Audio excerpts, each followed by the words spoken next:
आज 20 अप्रैल 2021 की मुरली की शुरुआत हम एक फिल्मी गीत से करते हैं। समझौता गमों से कर लो, समझौता गमों से कर लो, जिंदगी में गम भी मिलते हैं। ओ पतझड़ आते ही रहते हैं, पतझड़ आते ही रहते हैं, कि मधुबन फिर भी खिलते हैं। ओ समझौता गमों से कर लो, समझौता गमों से कर लो, रात कटेंगी होंगे उजाले, फिर मत गिरना ओ गिरने वाले, रात कटेंगी होंगे उजाले, फिर मत गिरना ओ गिरने वाले, इंसान वो खुद संभले औरों को भी संभाले, वो इंसान वो खुद संभले औरों को भी संभाले, समझौता गमों से कर लो। अब इस गीत को बहुत बारीकी से हम समझने का प्रयास करते हैं। कुछ बातें इसमें से हम हटाएंगे और कुछ का अर्थ जानने का प्रयास करेंगे। जैसे हम गम से समझौता क्यों करें भाई, हम ज्ञान से समझौता करें ना। क्योंकि हम जिससे समझौता करते हैं वो अपने पास रह जाता है। आज मान लो किसी से भी कोई भी लड़ाई झगड़ा हुआ और उससे हमने समझौता कर लिया, तो वो व्यक्ति अपने साथ रहता है। तो समझौता वाली कोई बात है ही नहीं कि गम से हम समझौता करें। हम वो कार्य करें जिससे गम हो ही ना, तो समझौता वाली बात नहीं रह जाएगी। तो हम यदि ज्ञान का संग करते हैं, समझ का संग करते हैं, तो फिर क्या होगा, हम गिरेंगे नहीं। और अगले अंतरे में क्या बोला है कि इंसान वो खुद संभले औरों को भी संभाले, फिर मत गिरना वो गिरने वाले। क्यों, तुम 63 जन्म तो गिरते आए, अब प्यारा बाबा आया उठाने के लिए, तो अब फिर मत गिरना, क्योंकि अब फिर उठने का मौका नहीं मिलेगा। हाँ, पतझड़ कितने भी आए लेकिन मधुबन फिर भी खिलते हैं। तो हमारे बाबा का मधुबन जो माउंट आबू में है वो सदाबहार ही खिलेगा। ये गीत पूरा स्पष्ट कर रहा है कि प्यारे पिता परमात्मा माउंट आबू की धरती पर मधुबन में आते हैं, मधुबन फिर भी खिलते हैं। कलयुग में पतझड़ ही पतझड़ है, लेकिन फिर भी संगम युग आता है और मधुबन खिलते हैं। तो इसलिए इस गहराई को अच्छी तरह समझकर हमें किसी भी दिशा में बुद्धि को भटकाना नहीं है। एक बाबा, उनकी मुरली, उनका मधुबन, जो कि माउंट आबू की धरती पर है। पूरी स्पष्ट बात। केवल हमें 3 सच्चाई को अपने अंदर परमानेंट स्थायी रूप से बिठाकर मुरली सुनना है। तो आज की मुरली में बाबा ने इतनी गहरी बात बताई है, यदि आप एक एक शब्द को सुनने का टाइम देते हैं, पूरी मुरली सुनते हैं, तो हम एक एक शब्द का अर्थ प्यारे बाबा के डायरेक्शन प्रमाण बताते चलेंगे। तो बाबा ने कहा, मीठे बच्चे, तुम देह अभिमान का द्वार बंद कर दो, इंसान वो खुद संभले औरों को भी संभाले। गिरने का मार्ग कौन सा है, देह अभिमान। हाँ, फिर मत गिरना ओ गिरने वालों। तो गिरने का पहला मुख्य कारण कौन सा है, देह अभिमान। तो देह अभिमान का द्वार बंद कर दो तो माया के तूफान आना बंद हो जाएंगे। हाँ, कितनी मीठी बात है। अभी इस पर बारीकी मनन चिंतन करना कि देह अभिमान का द्वार कौन कौन से हैं जिसे बंद करना है। किसे कहेंगे देह अभिमान, इसे बारीकी चिंतन करना है। जैसे कि बाबा ने बहुत साल पहले मुरली में कहा था, हम क्लास करने जाते थे और उसमें बाबा ने कहा था कि बच्चे अच्छे चित्र भी देखना बंद कर दो। ये कहा था बाबा ने, क्योंकि जैसे ही हम चित्र देखते हैं देह अभिमान में आ जाते हैं। हाँ, इसलिए विचित्र बाप की याद में रहकर स्वयं को विचित्र बनाओ। सारे चित्र हटा दो बुद्धि से। दर्पण भी देखने जाओ तो स्वयं आत्मा ही दिखाई दे। आप आत्मा अलग और आपका शरीर अलग। आप देखो, दर्पण देखने जा रहे हो तो कितनी देर तक देह में दृष्टि है, स्वयं की देह में। आपको अपनी नाक, अपना होंठ, ये चेहरा कितना खूबसूरत लग रहा है दर्पण में देखने के बाद। क्या ये चेहरा आपको आकर्षित कर रहा है? स्वयं का चेहरा, वो भी देह अभिमान है। ये सारे देह अभिमान के दरवाजे बंद कर दो। बाबा ने कहा है, देखो कि जिन बच्चों की विशाल बुद्धि है उनकी निशानियां सुनाओ। भाई सुनाओ। उत्तर सुनने के पहले फटाफट आप जो है कमेंट कर दो। माने मुरली को ब्रेक कर दो, रोक दो और कमेंट करो, फिर बाद में आगे सुनो। तो देखो, बच्चों की विशाल बुद्धि, उन्हें सारा दिन सर्विस के ही ख्यालात चलते रहेंगे।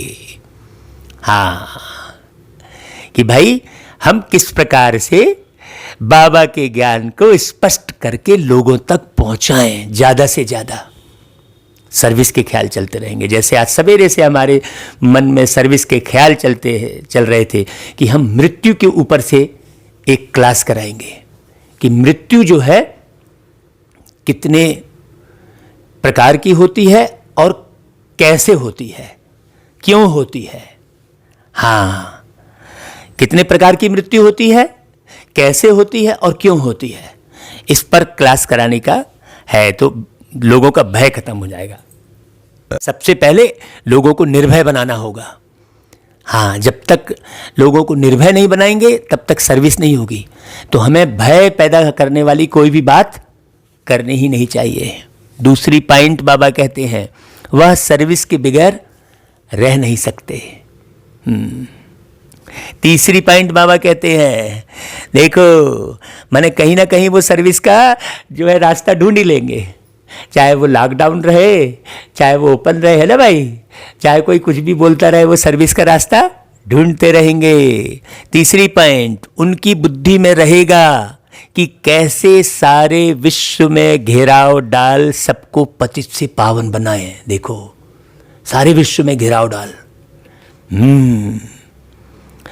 वह विश्व को दुख धाम से सुख धाम बनाने की सेवा करते रहेंगे। चौथी पॉइंट, वह बहुतों को आप समान बनाते रहेंगे।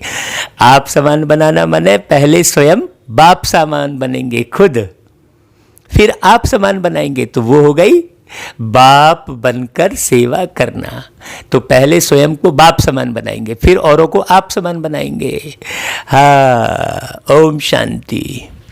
रूहानी बाप मीठे मीठे बच्चों को बैठ समझाते हैं, बच्चे अपने को आत्मा समझ मुझ बाप को याद करो तो तुम्हारे सब दुख सदा के लिए मिट जाएंगे। अपने को आत्मा समझ मतलब शांति के सागर का बच्चा। मैं मास्टर शांति सागर हूं। ज्ञान के सागर का बच्चा मैं, मास्टर ज्ञान का सागर हूँ। ये अनुभूति होती रहे। मैं रूहानी प्रेम से लबालब भरा हुआ हूँ। जब ऐसा अनुभव करते रहेंगे तो किसी से प्रेम पाने की चाहत नहीं बचेगी। यही विदेही अवस्था कहलाती है। अगर मेरे मन में आ रहा है कि अरे यार कोई मेरे से प्रेम से बात नहीं कर रहा है, तो ये देह अभिमान कहलाया। कोई मेरा सम्मान नहीं कर रहा है, ये देह अभिमान कहलाया।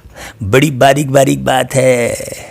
तो बाबा कहते हैं अपने को आत्मा समझ, सबको भाई भाई की दृष्टि से देखो, तो फिर देह की दृष्टि वृत्ति बदल जाएगी। सबको, बाबा ने सबको शब्द लगाया है। हाँ, ऐसा नहीं कि केवल ब्राह्मण परिवार को। आप बाहर जब निकलते हैं, रिक्शे वाला दिखता है, सब्जी वाले हैं, कोई दूसरे धर्म का है, किसी जाति का है, कोई मेला कुचैला घूम रहा है, कैसा भी घूम रहा है, लेकिन मुझे क्या देखना है? मुझे तो उस आत्मा मणि को ही देखना है। मुझे कौन दिखाई दे रहा है? स्वच्छ, साफ, बिल्कुल अलग देह से न्यारी आत्मा। तब आपके अंदर भाई भाई की वृत्ति आएगी। बाप भी अशरीरी है और तुम भी अशरीरी हो। बाप आत्माओं को ही देखते हैं, तो तुम्हें भी बाप समान बनना है भाई। सब अकाल तख्त पर विराजमान आत्माएं हैं, ये अनुभव करना है। कोई भी आया तो हाँ, हमको बड़ा आनंद आता है। जैसे इतनी बड़ी ट्रक जा रही होती है तो हम वही सोचते हैं, देखो इतनी सी आत्मा इतना बड़ा ट्रक लेके जा रही है। अब उस शरीर, जो ड्राइवर बैठा है, वो जो शरीर में आत्मा बैठी है, वही तो ट्रक चला रही है। अरे वो एक बिंदी निकल जाए तो पूरा ट्रक कहाँ जाए? है कि नहीं भाई?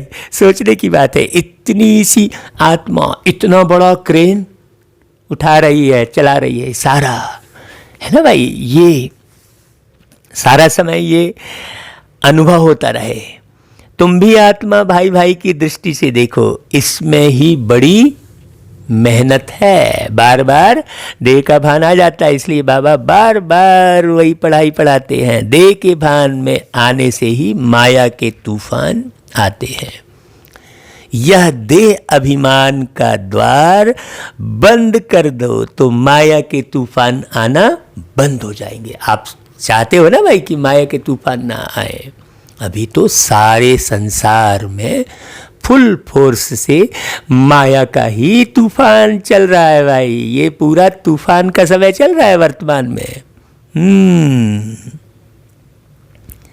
यह देही अभिमानी बनने की शिक्षा सारे कल्प में इस पुरुषोत्तम संगम युग पर बाप ही तुम बच्चों को देते हैं। चुने हुए बच्चे। हमको कितना खुशी रहनी चाहिए कि हम वो बाबा के चुनाव किए हुए बच्चे हैं, जो हम मुरली सुन रहे हैं, सुना रहे हैं। कितनी खुशी की बात है। लोगों के पास तो समय ही नहीं है ये इतनी ऊंची वाणी सुनने का। 4 लाइन सुनेंगे, उनकी बुद्धि में बैठेगा ही नहीं। क्यों? क्योंकि भय बैठा है। जो ब्राह्मण परिवार के बच्चे हैं वो भी पूरी मुरली नहीं सुनते। क्यों? उनके अंदर भी दुनिया भर के ये ऐसा वो वैसा चक्कर चल रहा है। कई सारे प्रश्न रहते हैं। मीठे मीठे सिकिलदे बच्चे, तुम जानते हो अभी हम नर्क का किनारा छोड़ आगे जा रहे हैं। यह पुरुषोत्तम संगम युग बिल्कुल अलग है बीच का। अभी और गहरी बात इसमें समझने की है कि पुरुषोत्तम संगम युग की स्मृति रहे, बीच का ये।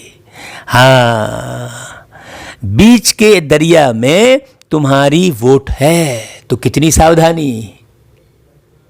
अभी हम बीच में खड़े, तो भाई बीच में जब पहुंचते हैं तो भैया अगर तुम गए तो तुम्हें किनारा फिर मिलने वाला नहीं है। तो बीच के संगम युग में है, तो यहां पर अवेयरनेस कितनी चाहिए, अलर्टनेस कितनी चाहिए, है ना भाई। बाबा हमेशा कहता है अवेयर रहो, अलर्ट रहो, एक्यूरेट रहो, परफेक्ट रहो। तो कितनी प्यारी प्यारी बातें बता रहे हैं। देखो बाबा, तुम ना तो सतयुगी हो और ना कलयुगी हो, तुम हो पुरुषोत्तम संगम युगी सर्वोत्तम ब्राह्मण।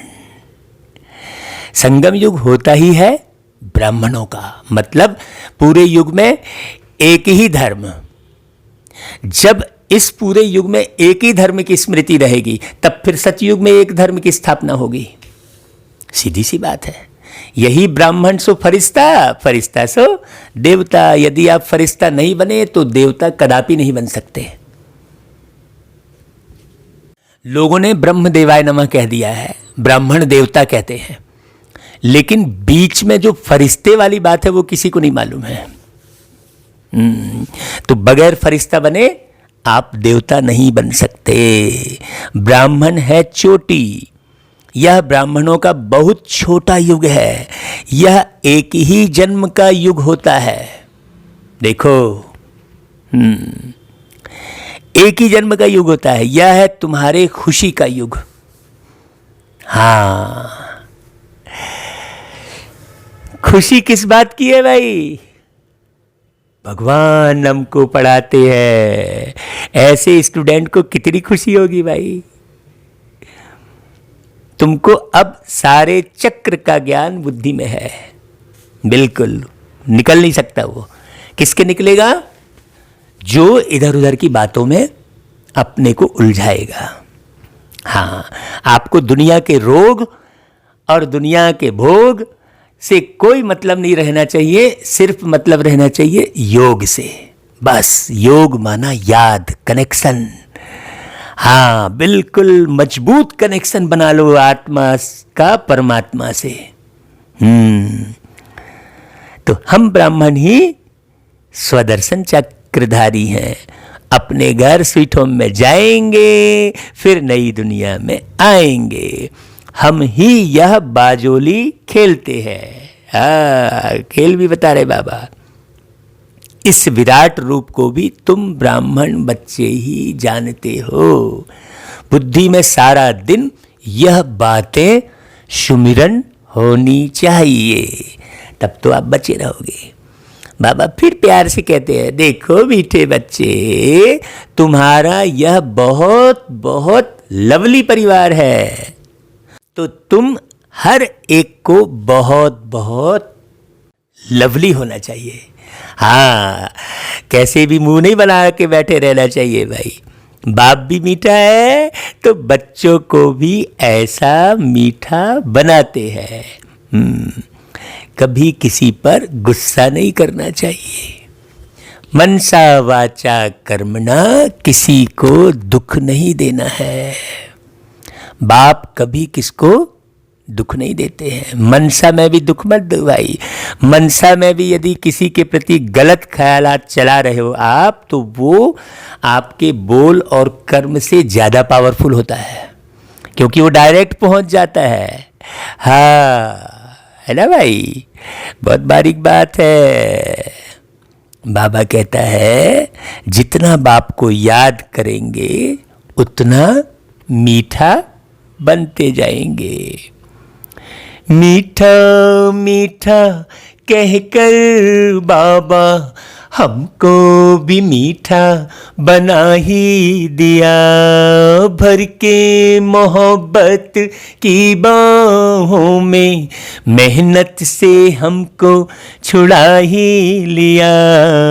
बाबा ओ बाबा, मीठी प्यारी सबके दुलारे हो।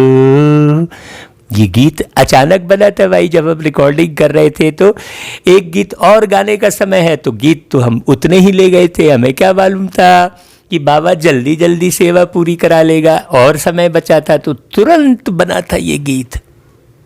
स्टूडियो में जब रिकॉर्डिंग कर रहे थे, बाबा की याद आ रही थी, तो ये गीत और धुन एकदम एट द स्पॉट बना था।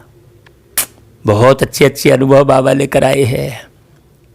बाबा कहते हैं, बस इस याद से ही बेड़ा पार है। यह है याद की यात्रा।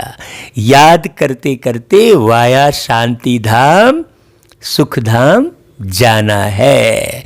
माना बाबा शांति के सागर की याद में रहेंगे तो शांति धाम में रहेंगे, मतलब शांति को धारण किए हुए रहेंगे हमेशा। कभी भी अशांत नहीं होंगे, चाहे कितनी भी बड़ी बीमारी आ जाए, कितना भी सरकमस्टांस बिगड़ जाए, अभी तो वही होना है। तो शांति धाम में रहो का मतलब क्या हुआ कि आप इस भ्रुकुटी में बैठे हुए शांति में रहो, शांति को धारण किए हुए रहो, तब तुम्हें सुख धाम मिलेगा, तब सुख की भी धारणा होती रहेगी। बाप आए ही हैं बच्चों को सदा सुखी बनाने, भूतों को भगाने की युक्ति बाप बतलाते हैं।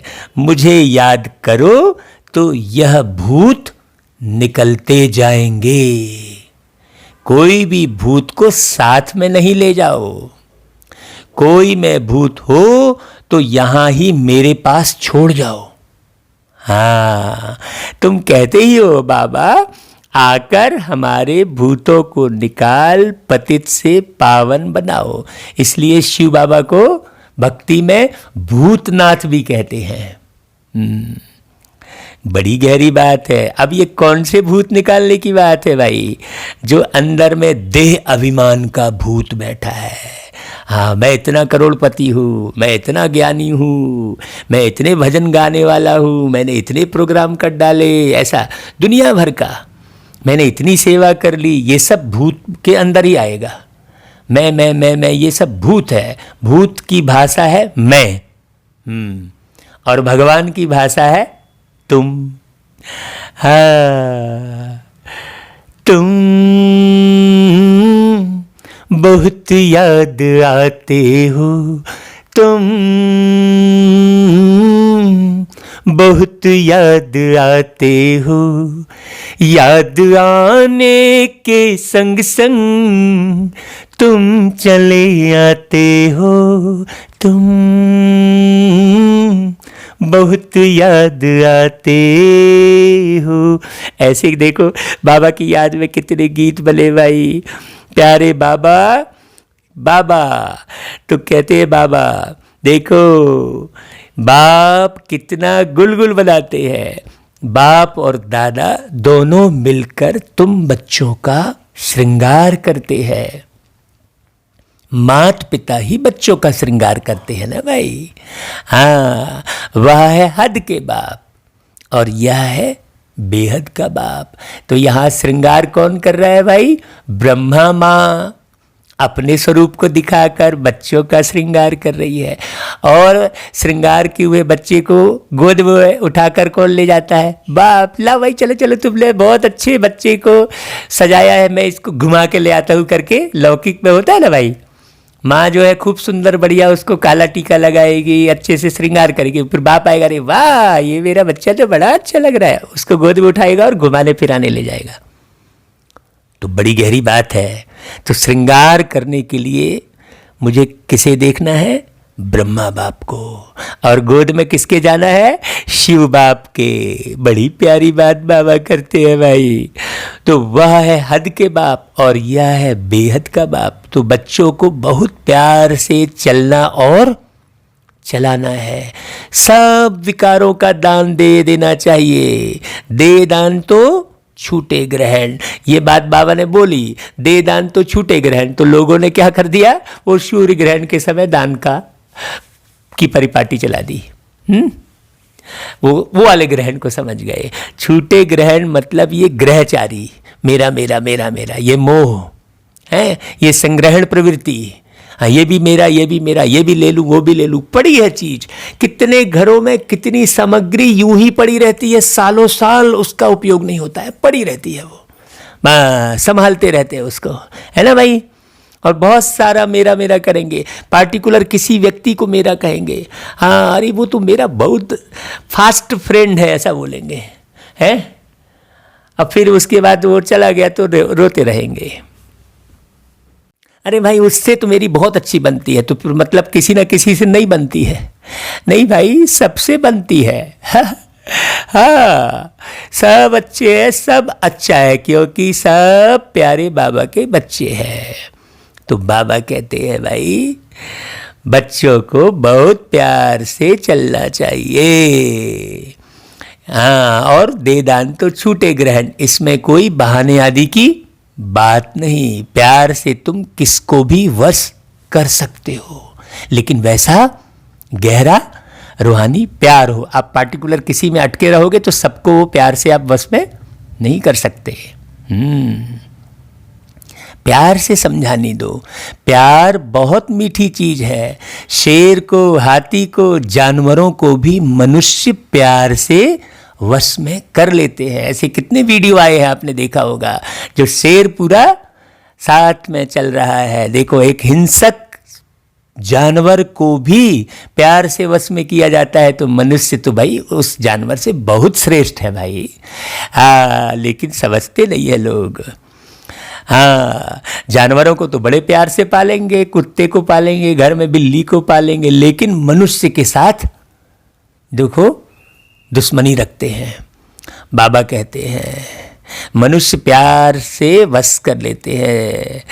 वह तो फिर भी आसुरी मनुष्य है, तुम तो अब देवता बन रहे हो भाई। जब वो विकारी मनुष्य है, आसुरी है, फिर भी वो जानवरों को प्यार से वश में कर ले रहे हैं, तो तुम तो फिर देवता बन रहे हो। तो कितने गहरी बात कह रहे बाबा। तो दैवी गुण धारण कर बहुत बहुत मीठा बनना है। एक दो को भाई भाई अथवा भाई बहन की दृष्टि से देखो।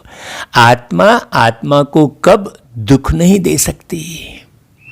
बाप कहते हैं मीठे बच्चे, मैं तुमको स्वर्ग का राज्य भाग्य देने आया हूं। अब तुमको जो चाहिए सो हमसे ले लो।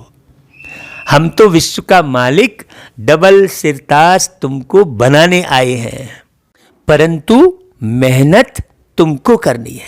भाई बाबा तो बनाने आए हैं, लेकिन उसमें अच्छे से समझने की मेहनत तो तुमको करनी है ना भाई। जब तक समझेंगे नहीं तो बनेंगे कैसे। मैं किस पर ताज नहीं रखूंगा। देखो वही बात चल रही थी। बाबा किसी को कोई ऐसा तिलक थोड़ी देते हैं। हाँ, तुमको अपने पुरुषार्थ से ही अपने को राज तिलक देना है। बाप पुरुषार्थ की युक्ति बताते हैं कि ऐसे ऐसे विश्व का मालिक डबल सिरताज अपने को बना सकते हो। अभी मुरली कैसे सुन रहे हो देखो आप। हाँ, ये फाइनल करते जा रहे हो कि भाई मैं स्वयं को राज तिलक दूंगा, ऐसा पुरुषार्थ करूंगा। तो बाबा कहता है पढ़ाई पर पूरा ध्यान दो। हाँ, ऐसा नहीं थोड़ा अभी सुन लिए फिर थोड़ा बाद में सुनेंगे, या आधा ही सुन के बंद कर दिए, चलो थोड़ा ये काम कर लेते हैं, बीच में काम याद आ गया। नहीं, पूरा फारिग होकर आप बैठो। रात को आप जब पूरी तरह से फ्री हो जाओ, सोने जा रहे हो, उस समय सुन लो आप, अगर आपको सारे दिन में काम याद आ रहा है तो, है ना भाई। बाबा कहता है कभी भी पढ़ाई को ना छोड़ो। कोई भी कारण से रूठ कर पढ़ाई को छोड़ दिया तो बहुत बहुत घाटा पड़ जाएगा। घाटे और फायदे को देखते रहो। जब तक नफा और नुकसान का पता नहीं रहेगा, आप नफे को संभाल नहीं पाएंगे। हाँ, तुम ईश्वरी यूनिवर्सिटी के स्टूडेंट हो, ईश्वर बाप से पढ़ रहे हो, पढ़कर पूज्य देवता बन रहे हो, तो स्टूडेंट भी ऐसा रेगुलर बनना चाहिए ना भाई। Student life is the best. जितना पढ़ेंगे पढ़ाएंगे और मैनर्स सुधारेंगे, उतना ही बेस्ट बनेंगे। इसलिए भाई मुरली को हम बहुत आराम आराम से पढ़ने की इच्छा रखते हैं। कोई हड़बड़ी करके सुन रहा है या कोई आधा सुन रहा है तो वो अपनी तकदीर पर लकीर लगा रहा है। आप इत्मीनान से इस मुरली को पूरा पूरा सुने।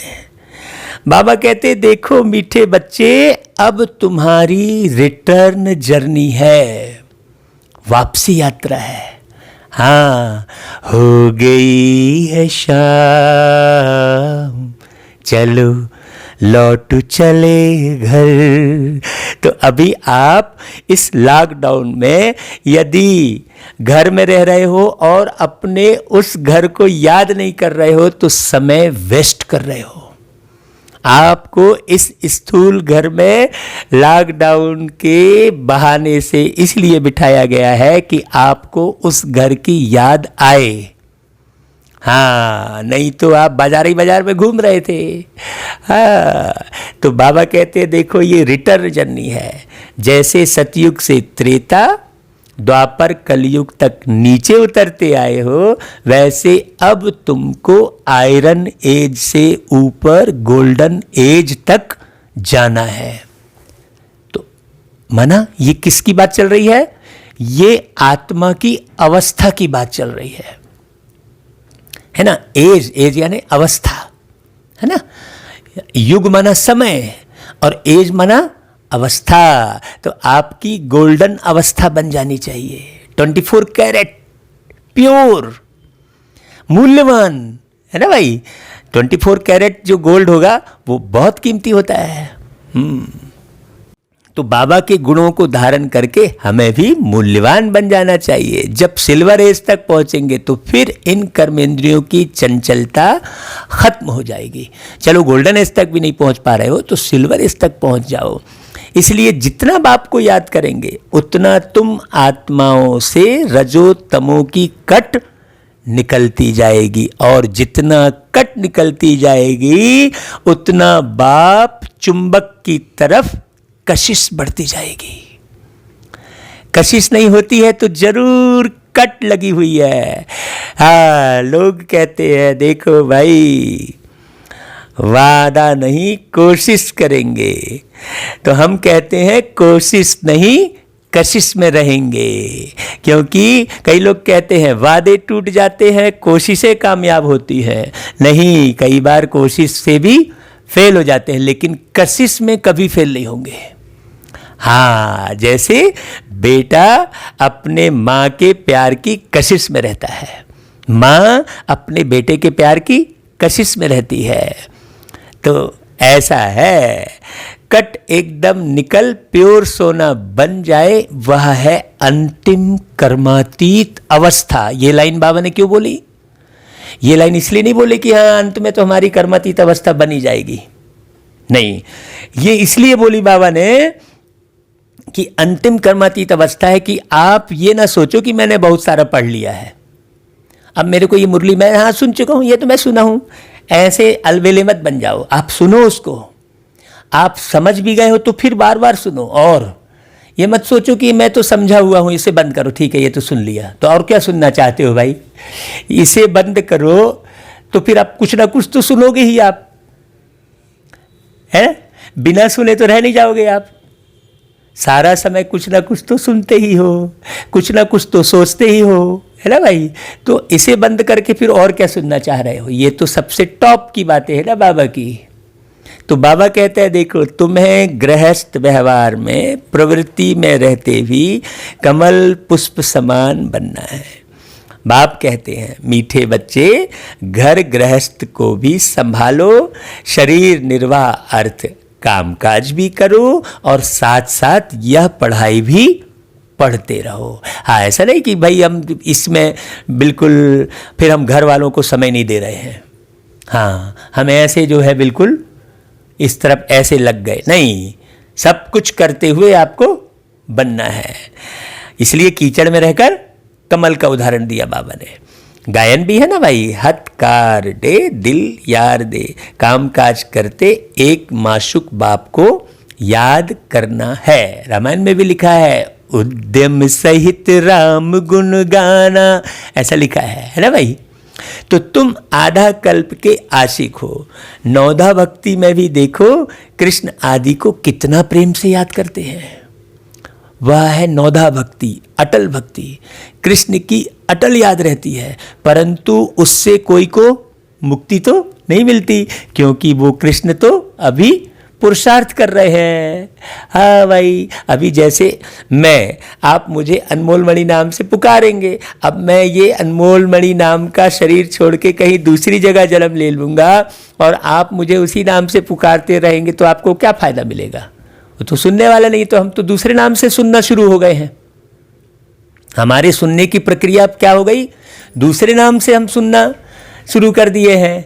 हम तो उस नाम को, उस रूप को भूल गए हैं। बस वैसे ही तो कृष्ण की बात है। कृष्ण एक शरीर का नाम है, सीधी सी बात है भाई। बाप कहते हैं कि भाई निरंतर याद करने का ज्ञान है। कौन सा ज्ञान? ये जो सुना रहे बाबा। बाप कहते हैं मुझ पतित पावन बाप को याद करो तो तुम्हारे पाप नाश हो जाएंगे। परंतु माया भी बड़ी पहलवान है, किसको छोड़ती नहीं है। हाँ, माया से बार बार हार खाने से तो कांध नीचे कर पश्चाताप करना चाहिए। बाप मीठे बच्चों को श्रेष्ठ मत देते ही है श्रेष्ठ बनने के लिए। बाबा देखते हैं इतनी मेहनत बच्चे करते नहीं, इसलिए बाप को तरस पड़ता है।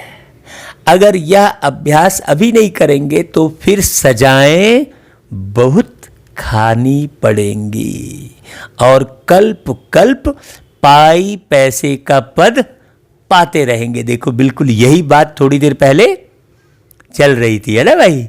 यहाँ कि मानी मोचरा, है ना भाई। बाबा मानी मोचरा कहते हैं कई मुरलियों में। मूल बात मीठे बच्चों को बाप समझाते हैं। क्या समझाते हैं? देही अभिमानी बनो।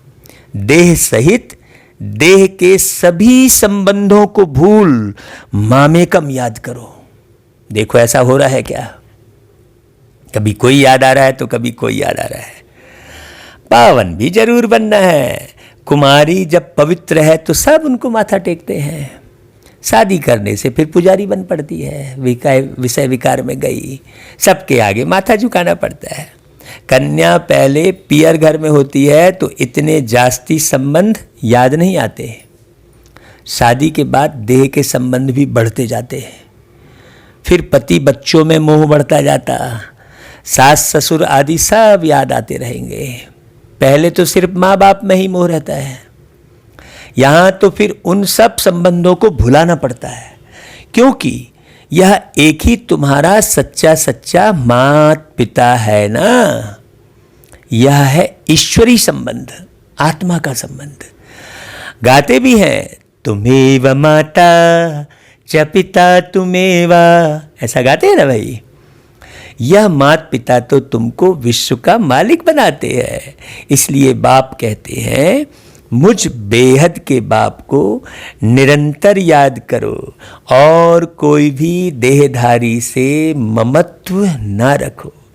स्त्री को कलियुगी पति की कितनी याद रहती है, वह तो गटर में गिराते हैं। यह बेहद का बाप तो तुमको स्वर्ग में ले जाते हैं।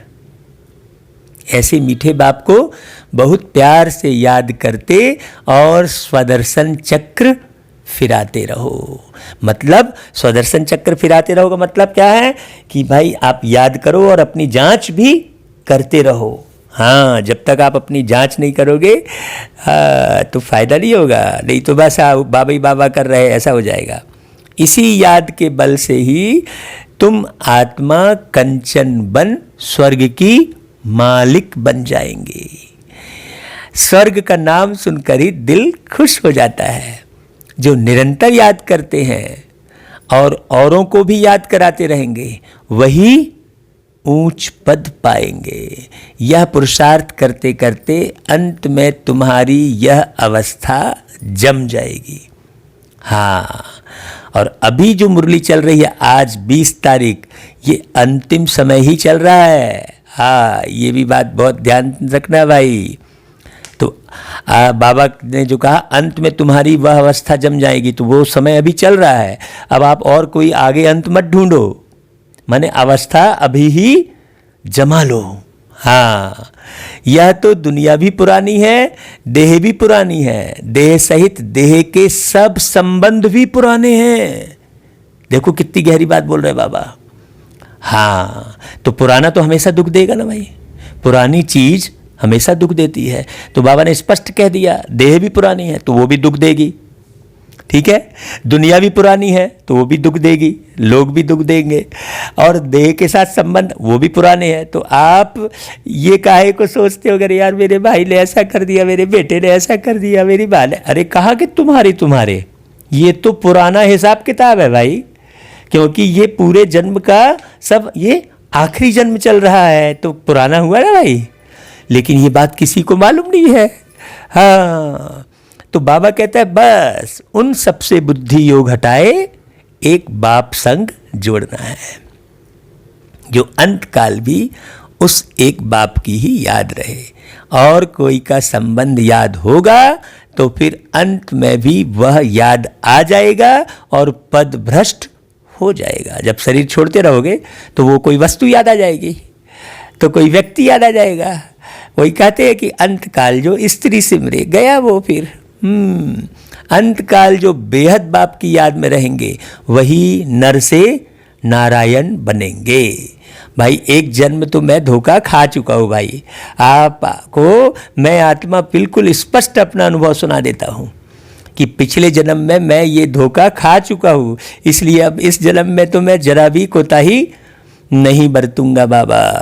हाँ, बाप की याद है तो फिर शिवालय दूर नहीं।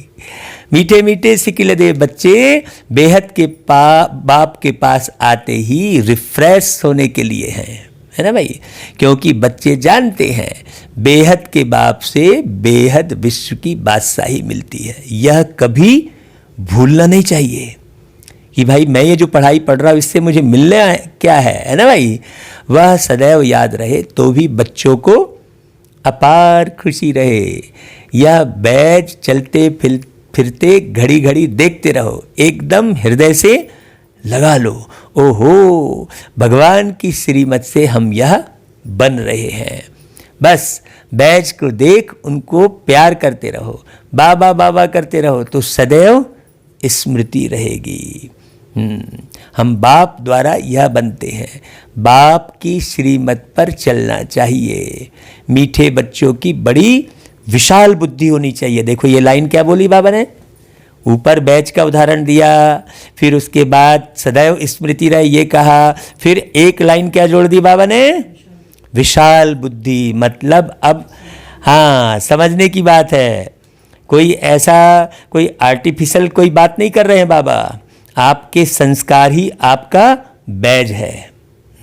अपने संस्कार देखते रहो, अपना स्वभाव देखते रहो, आपका स्वभाव ही आपका बैज है, आपकी दृष्टि ही आपका बैज है। हाँ, आपकी अवस्था ही आपका बैज है। हाँ, ये परमानेंट बैज, ये है विशाल बुद्धि की बात। बाबा कहता है इसमें बड़ी विशाल बुद्धि चाहिए, सारा दिन सर्विस के ही ख्यालात चलते रहे। बाबा को तो वह बच्चे चाहिए जो सर्विस बिगर रह न सके, पूरा समर्पित होकर मेरा मेरा नहीं करे। नहीं तो कई बच्चे तो भैया मैंने ये किया मैंने वो किया, अब मेरे को इसके बदले क्या मिलेगा ऐसा बोलते हैं। हाँ, तुम बच्चों को सारे विश्व पर घेराव डालना है, अर्थात पतित दुनिया को पावन बनाना है, सारे विश्व को दुखधाम से सुखधाम बनाना है। छोटी मोटी ड्यूटी है क्या भाई, सोचो, सारे विश्व की ड्यूटी दी है बाबा ने और उसका उपाय भी बता रहे हैं, और वो भी बड़ा सरल, कोई कठिन नहीं है। टीचर को भी पढ़ाने में मजा आता है ना, तुम तो बहुत ऊंच टीचर बने हो। जितना अच्छा टीचर वह बहुतों को आप समान बनाएंगे, कभी थकेंगे नहीं। तो भाई आप सुनने वाले कितने लोग अपने को टीचर समझते हैं, जरा कमेंट करना। जो टीचर समझते हैं वो कमेंट करना, अपना मोबाइल नंबर देना भाई। तो भाई हम सब मिलकर बहुत बड़ी यूनिवर्सिटी बनाने वाले हैं। हाँ, तो हम वहाँ पर सारे टीचर अपॉइंट होंगे, है ना भाई।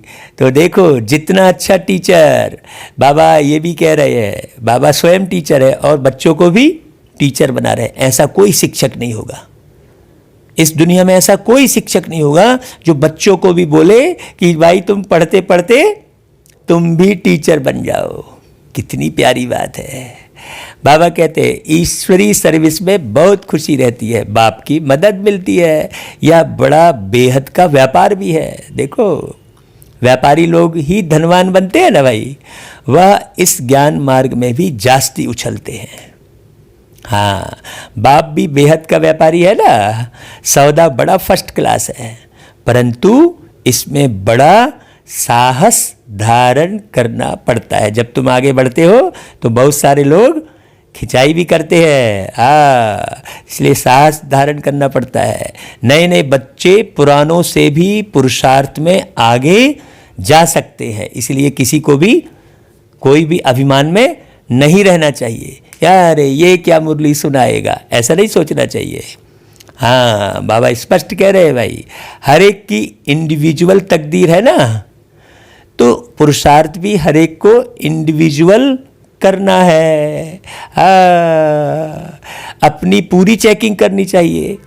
ऐसी चेकिंग करने वाले एकदम रात दिन पुरुषार्थ में लग जाएंगे। वो ऐसा नहीं कि सवेरे एक बार मुरली सुन ली है, उसको लगेगा 2 घंटे बाद अरे यार और मुरली सुनूं और अच्छे से समझूं, फिर 2 घंटे बाद लगेगा फिर मुरली सुनूं, है ना भाई।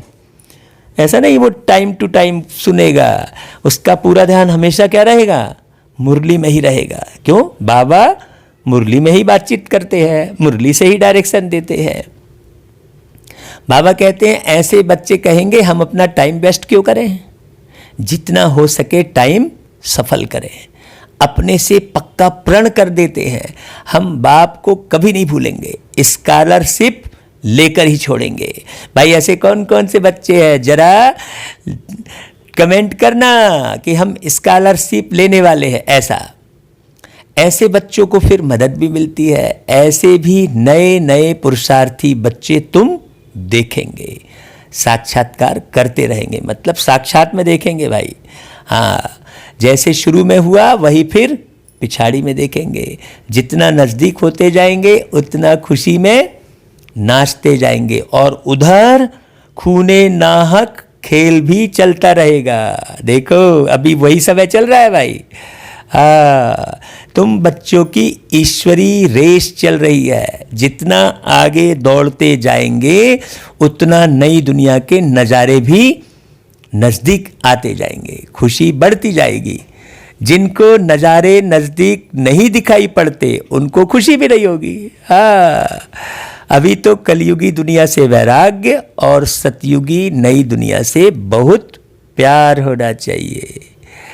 शिव बाबा याद रहेगा तो स्वर्ग का वर्षा भी याद रहेगा, स्वर्ग का वर्षा याद रहेगा तो शिव बाबा भी याद रहेगा। दोनों बातें कंबाइंड है।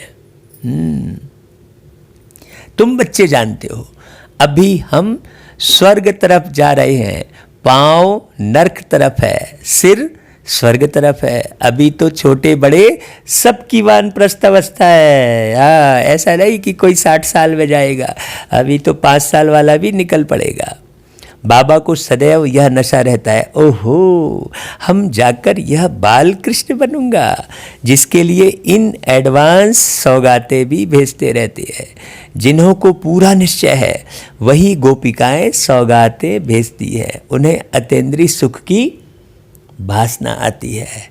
हम ही अमरलोक में देवता बनेंगे, कल्प पहले भी हम ही बने थे, फिर हमने 84 पुनर्जन्म लिए हैं।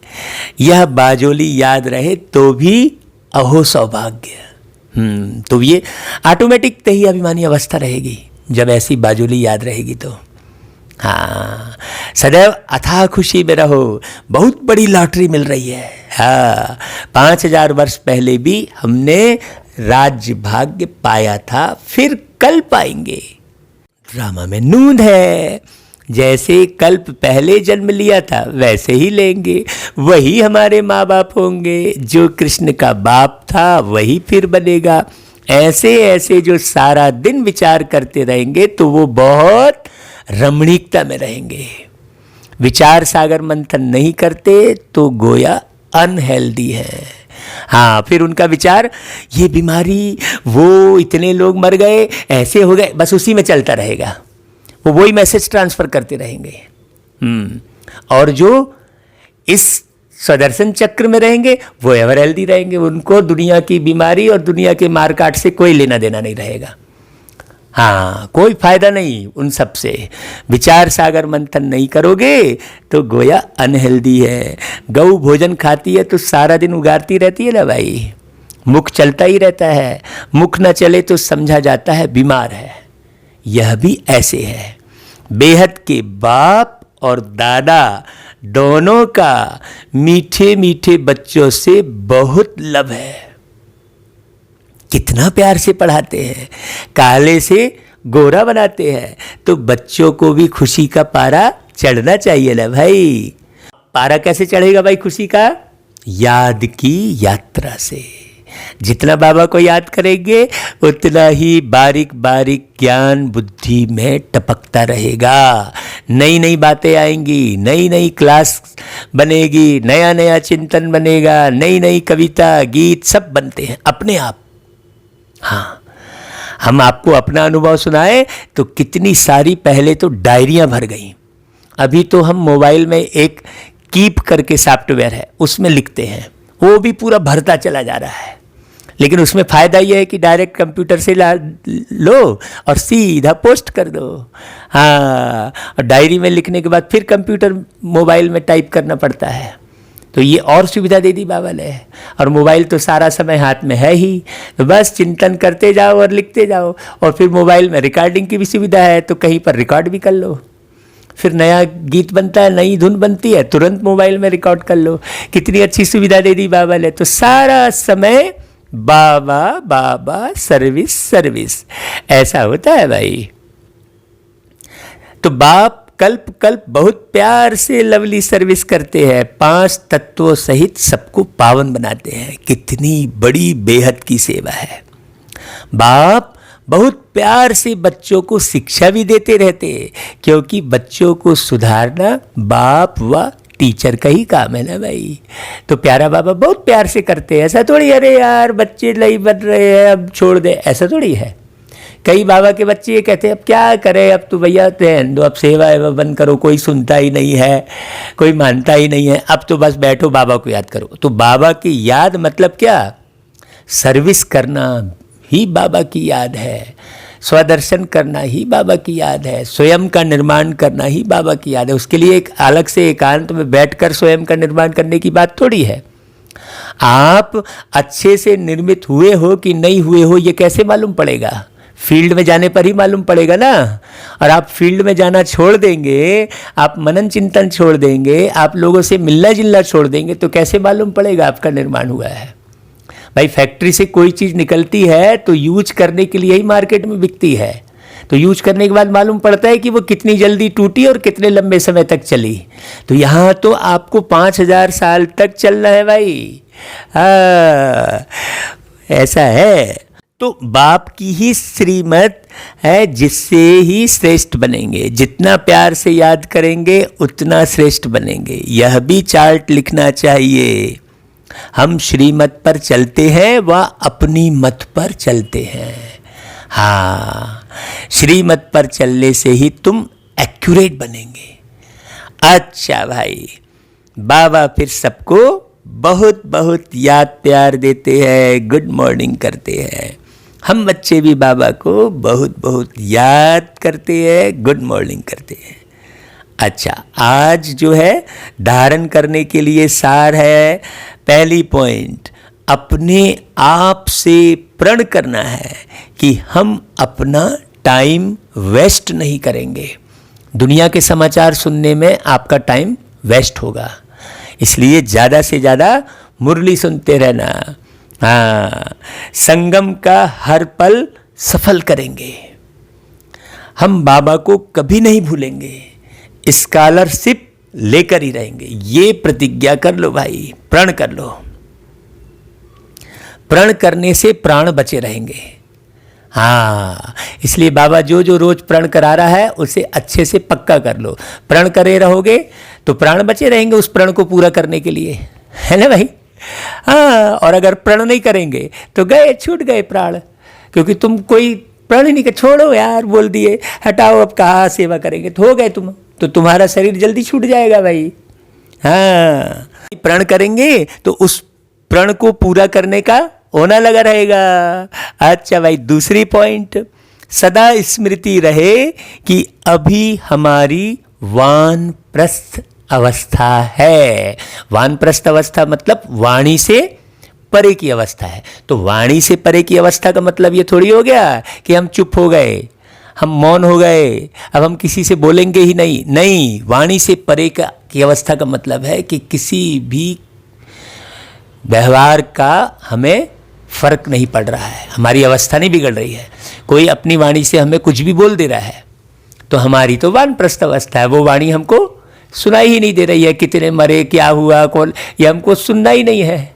सुनते हुए भी नहीं सुनना, देखते हुए भी नहीं देखना, ऐसी अवस्था। बाबा कहता है देखो पाँव नर्क तरफ, अब पाँव से तो आप सुनोगे नहीं, तो पाँव नर्क तरफ और सिर स्वर्ग की तरफ। तो कान तुम्हारे कहाँ हैं? सिर में है। तो तुम कौन सी बातें सुनो? स्वर्ग बनाने वाली, स्वर्ग में जाने वाली, स्वयं को बदलने वाली बातें सुनो। और पैर नर्क की तरफ। अभी देखो आप सुनते क्या हो? जिस तरफ पैर है उधर सुनते हो क्या? देखो बहुत अच्छी बात। बाजोली को याद कर अथाह खुशी में रहना है। हाँ, कौन सी बाजोली? ये जो सतयुग त्रेता द्वापर कलयुग कैसे चक्कर लगाए और अब हमको बाबा मिला, ये संगम युग में हमको क्या पुरुषार्थ करना है, ये बाजोली का खेल है। देही अभिमानी बनने की मेहनत करनी है। ऐसा नहीं हमने सब सुन लिया, सीख लिया, अब तो हो गया बढ़िया, नहीं। ये बार बार देह का भान आता है। क्यों? क्योंकि आत्मा को आदत पड़ी हुई है 63 जन्म की, 1-2 जन्म की नहीं, 1-2 घंटे की आदत नहीं है ये। 1-2 घंटे वाली आदत तो छूट जाती है, लेकिन जो आदत जन्म जन्मांतर की है, मान लो किसी को कोई बीड़ी सिगरेट तंबाकू की खाने की आदत है, चलो वो तो ठीक है, तो अभी की आदत है वो छूट जाएगी, लेकिन ये जो देह अभिमान की आदत है ये कई जन्मों की है। इसलिए बाबा कहता है बार बार कि इसमें मेहनत करनी पड़ेगी। समझ गए बोल के छोड़ दिया, ऐसा नहीं। अच्छा भाई, फिर वरदान। अपनी पावरफुल वृत्ति द्वारा पतित वायुमंडल को परिवर्तन करने वाले मास्टर पतित पावनी भव। बाबा कौन सी वृत्ति की बात कर रहे हैं? पावरफुल वृत्ति। हाँ, ऐसा थोड़ी संकल्प कर लिए तो हो जाएगा, वृत्ति बनानी पड़ेगी हमको परिवर्तन करने के लिए। वायुमंडल कौन सा? ये जो प्रकृति का वायुमंडल है वो थोड़ी, जो इधर उधर का सोच विचार चलते हैं और वायुमंडल खराब करते हैं ना भाई। देखो कैसा भी वायुमंडल हो, लेकिन स्वयं की शक्तिशाली वृत्ति वायुमंडल को बदल सकती है। हाँ, कोई कितना भी क्रोधी हो, विकारी हो, है ना, वायुमंडल विकारी हो लेकिन स्वयं की वृत्ति निर्विकारी हो। जो पतितों को पावन बनाने वाले हैं वो पतित वायुमंडल के वशीभूत नहीं हो सकते, चाहे कैसे भी दृश्य दिख जाए। हाँ, मार काट के दृश्य दिख जाए, विषय वासना के दृश्य दिख जाए, उसका कोई फर्क नहीं पड़ेगा। मास्टर पतित पावनी बन स्वयं की पावरफुल वृत्ति से अपवित्र या कमजोरी का वायुमंडल मिटाओ, उसका वर्णन कर वायुमंडल नहीं बनाओ। हाँ, तो अभी देखो भाई, व्हाट्सएप और फेसबुक में हमें दुनियावी समाचार के मैसेज नहीं डालने हैं। हम उन समाचारों को डालने के निमित्त ना बने, क्योंकि उन समाचारों को फैलाने के लिए तो करोड़ों आत्माएं हैं, लेकिन बाबा के समाचारों को फैलाने के लिए तो बहुत थोड़ी सी आत्मा है। अगर वो थोड़ी सी आत्मा भी वो करोड़ों आत्माओं के साथ जुड़ जाएंगे तो इधर कैसे निर्माण होगा। इसलिए भाई उसका वर्णन कर वायुमंडल नहीं बनाओ। कमजोर व पतित वायुमंडल का वर्णन करना भी पाप है, स्पष्ट कह रहे हैं देखो बाबा। इसलिए ऐसे वीडियो, ऐसी फोटो और ऐसे जो है थॉट्स, ऐसे समाचार आप शेयर मत करो व्हाट्सएप फेसबुक में, क्योंकि अभी तो माध्यम ही वही है, तो ये पाप है, स्पष्ट बाबा ने कह दिया। तो इस पर सभी ब्राह्मण आत्माएं गौर करें कि मुझे ज़्यादा से ज़्यादा बाबा की वाणियों को शेयर करना है। हाँ, और अपना मनन चिंतन करके शेयर करो तो ज़्यादा अच्छा है। हाँ, कॉपी पेस्ट कर दिए तो उसमें आपने ढंग से पढ़े भी नहीं पूरा। कई लोग तो वाणी को पूरा पढ़ते नहीं है, as it is copy paste कर देते हैं। बहुतों के मनन चिंतन भी उतने पावरफुल नहीं होते हैं। अपनी अपनी अवस्था के हिसाब से लोग मनन चिंतन करते हैं। इसलिए आप यदि कोई मनन चिंतन करते हैं तो उसे बड़ों से वेरीफाई भी करा लेना चाहिए कि देखिए हम ये जो है ऐसा मनन चिंतन किए हैं, तो इसे हम पोस्ट कर सकते हैं क्या। ऐसा नहीं जो मन में आया सो भेजते चले जा रहे हैं, है ना भाई। आप अपने से बड़ों से उसके बारे में पूछ लें। स्वयं पूरे इतने ज्ञानी न बन जाना चाहिए जो हम बड़ों का भी आदर न करें, हैं? अच्छा भाई, फिर स्लोगन, अब धरनी में परमात्म पहचान का बीज डालो तो प्रत्यक्षता होगी। देखो बाबा बहुत गहरी बात कर रहे हैं। अब धरनी में, हाँ भाई, अभी धरनी को, किस धरनी में आप बैठे हो? इस शरीर में।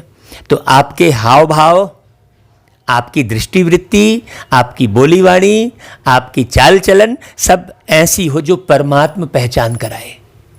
आपकी धरनी आपका शरीर, और इस शरीर में बैठे आप आत्मा, तो इस शरीर के माध्यम से ही आप सब कुछ दिखा सकते हैं। ठीक है भाई? अच्छा जी, ओम शांति।